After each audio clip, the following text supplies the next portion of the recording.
Bismillahirrahmanirrahim. Assalamualaikum warahmatullahi wabarakatuh.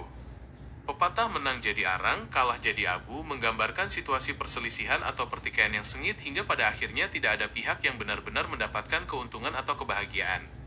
Yang ada hanyalah kerugian dan kehancuran bagi semua pihak yang terlibat, layaknya benda yang terbakar habis hingga tersisa arang atau abu saja yang tidak lagi memiliki nilai maupun kegunaan. Sebagai contoh dalam kehidupan nyata, bayangkan dua orang yang bertikai di pengadilan untuk memperebutkan harta warisan. Meskipun salah satu pihak akhirnya memenangkan gugatan, biaya pengacara yang sangat besar, dan waktu yang terkuras selama bertahun-tahun membuat apa yang mereka dapatkan tidak sebanding dengan pengorbanan yang telah dikeluarkan. Hubungan keluarga pun telah rusak parah, tidak menyisakan kebahagiaan sedikit pun seperti arang yang hangus tak bersisa. Contoh lain yang relevan adalah dalam persaingan bisnis yang tidak sehat. Ketika dua perusahaan saling menjatuhkan dengan cara membanting harga secara ekstrim atau menyebarkan fitnah, akhirnya pasar menjadi rusak dan kedua belah pihak menderita kerugian finansial yang sangat besar, bahkan bisa berujung pada kebangkrutan tanpa ada yang diuntungkan. Keadaan ini persis seperti abu yang berserakan setelah api padam, tidak tersisa apa-apa selain penyesalan.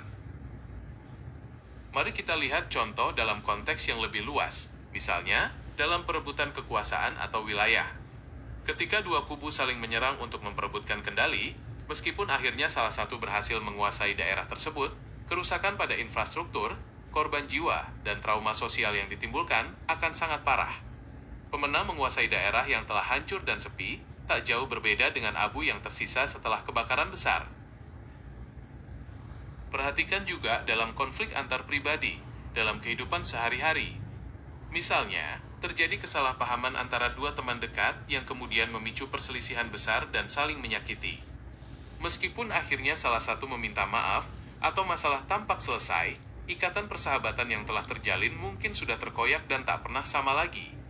Keretakan ini dapat diibaratkan sebagai arang yang dingin, kehilangan kehangatan dan keindahan hubungan yang semula ada. Renungkan pula dalam dinamika keluarga besar, di mana masalah pembagian warisan atau perselisihan internal dapat menimbulkan permusuhan yang berkepanjangan. Ketika semua pihak bersikeras dan saling menjatuhkan, tidak ada yang keluar sebagai pemenang yang bahagia. Yang tertinggal hanyalah rasa sakit hati dan putusnya tali silaturahmi, ibarat abu yang diterbangkan angin, menyebar dan kehilangan bentuk aslinya. Mari kita telaah contoh dalam konteks yang lebih luas, seperti dalam perebutan pengaruh politik atau kekuasaan di tingkat daerah atau nasional.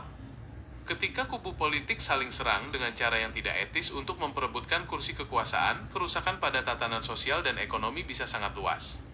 Pihak yang menang mungkin menduduki jabatan, tetapi dengan memimpin masyarakat yang terpecah belah dan penuh dengan ketidakpercayaan, persis seperti abu yang berterbangan tanpa arah yang jelas.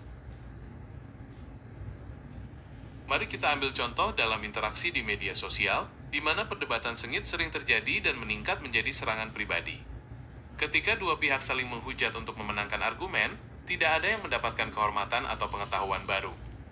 Yang tersisa hanyalah jejak digital yang merusak reputasi dan memicu kemarahan, persis seperti abu yang tertinggal setelah kebakaran di dunia maya. Renungkan juga dalam perselisihan antar komunitas atau kelompok masyarakat yang dipicu oleh perbedaan pandangan atau kepentingan.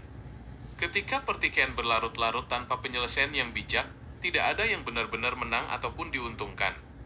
Yang tersisa hanyalah kerusakan dan permusuhan yang mendalam, ibarat abu yang terbawa angin dan meninggalkan kesia-siaan di berbagai penjuru. Mari kita amati contoh dalam perselisihan hak cipta atau kekayaan intelektual yang melibatkan dua belah pihak. Ketika mereka terjerat dalam sengketa hukum yang berkepanjangan untuk membuktikan kepemilikan dan mengklaim hak atas karya, biaya dan energi yang terkuras, bisa menghancurkan sumber daya kedua belah pihak. Pada akhirnya, bahkan jika salah satu pihak menang, nilai karya tersebut mungkin telah berkurang drastis dan tidak bernilai lagi, mirip dengan arang yang telah hangus tanpa nilai.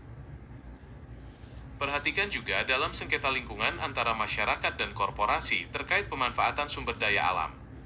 Ketika kedua belah pihak saling ngotot dan menempuh jalur hukum yang panjang hingga merusak lingkungan sekitar, tidak ada yang diuntungkan. Yang ada hanyalah kerusakan alam, hilangnya mata pencaharian, dan permusuhan mendalam, ibarat abu dari hutan yang terbakar hingga tak tersisa keindahan alamnya.